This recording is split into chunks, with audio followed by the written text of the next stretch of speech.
Hello everyone, I go by the name of P. Ron J, and I want to talk today about the narrative of what's being told around the current world situation with the pandemic.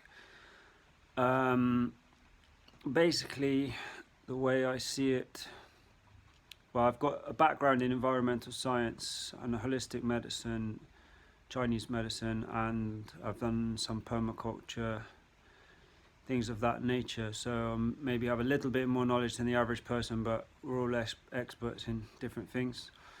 But yeah, basically, um, it starts back in the 1980s when the scientists told governments that if we don't change our current mode of living, that we are going to see new viruses appear and pandemics appear. So that was 40 years ago. The governments did nothing about it. We've done nothing about it, or not many of us.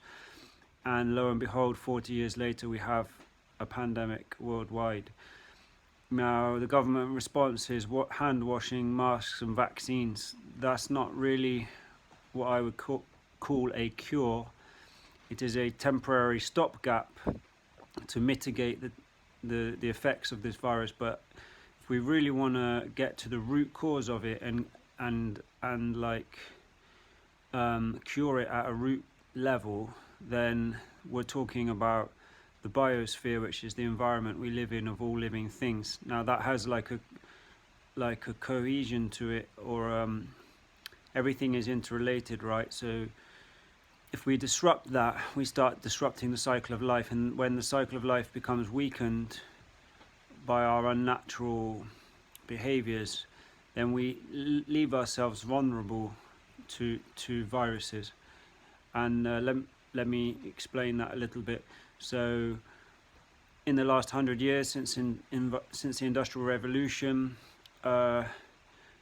we've released so many chemicals into the environment that are not natural, and that's never happened before in our history, in our known history, which is hundreds of thousands of years. We've never done that, and then suddenly in 100 years, in a very small space of time, we've polluted the air, the water, and the food.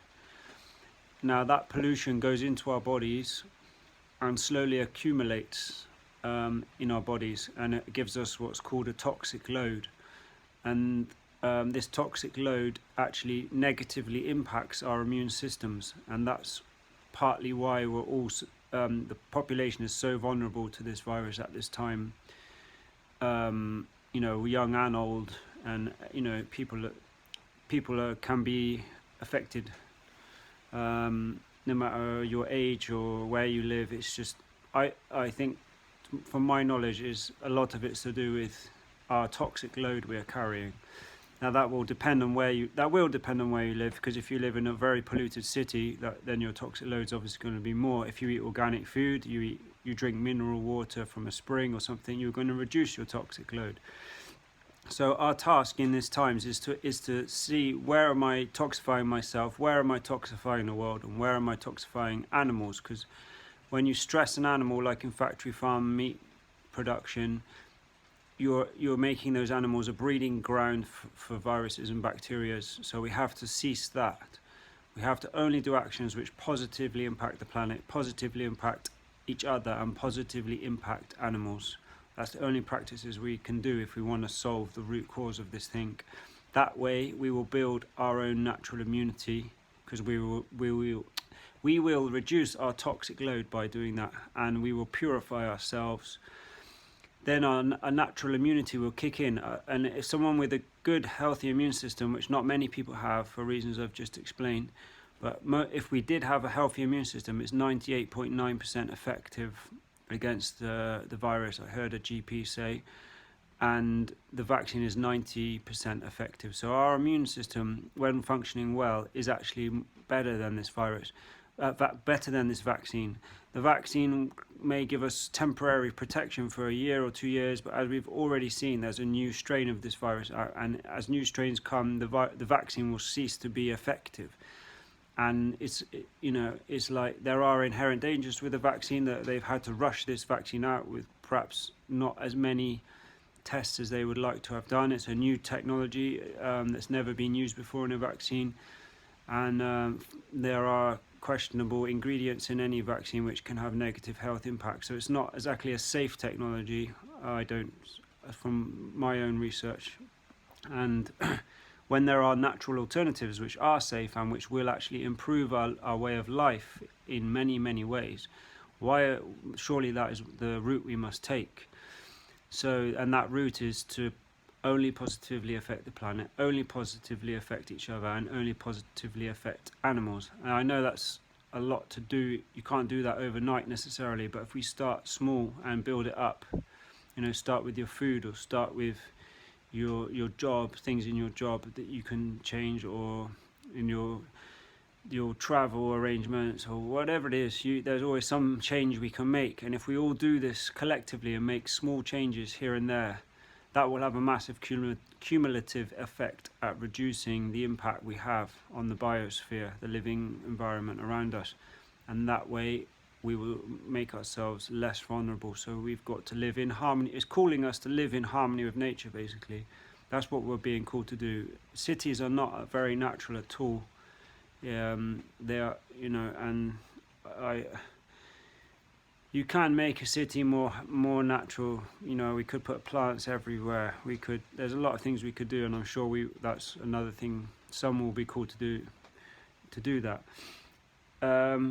Anyway, I hope that makes sense. And if you have any questions, I don't think there's anything else I want to say about that. But yeah, I don't think the governments are not telling us this narrative. They're not telling us what the root cause is. So I think if we at least know that, and we know what we can do about it, we have some chance of saving the planet. And that's the other thing. Livestock, the animals used for livestock for food are outnumbering the number of wild animals in the world. Now that is an astounding statistic I heard in the David Attenborough documentary Extinction, and we must do something about that. Again, that comes down to only positively impacting animals. I don't personally eat animals, but if you do, or animal products, I occasionally do. If I don't have complete control over my diet at the moment. If I did, I would absolutely get rid of all animal products. But I'm not here to tell you what to eat. It's up to you to make an ethical choice about whether you want to kill an animal. But the fact is, if we carry on consuming animal products to the rate we are now, that's one of the biggest causes of destruction of habitat, and that is one of the biggest causes of ecocide, which is destroying the biosphere and making us vulnerable to viruses. So if we don't want to be vulnerable to viruses, we have to treat animals with respect, and they can be our teachers. They have a lot to teach us if we let them, and if we see them for what they really are, our friends. We are supposed to be stewards of this earth, and we are consuming more than we are cultivating. Permaculture can cultivate far more per square meter than conventional agriculture can, and it provides more jobs, and it helps with mental health if we're engaged in permaculture. It's a win-win-win. We must engage in this, and again, and eating food from permaculture with no chemicals on it will reduce our toxic load and make our natural immunity stronger. So that's another solution we can do. And yeah, eat a plant-based diet, an organic diet, and preferably grow our own food would be a massive step forward. If we can all move in that direction, we'll be doing ourselves great favors, and the planet and animals. So I hope that makes, as I say, some sense. And if you want to ask me any questions or got any points yourself to make about this, I'd love to hear from you. Okay, much love.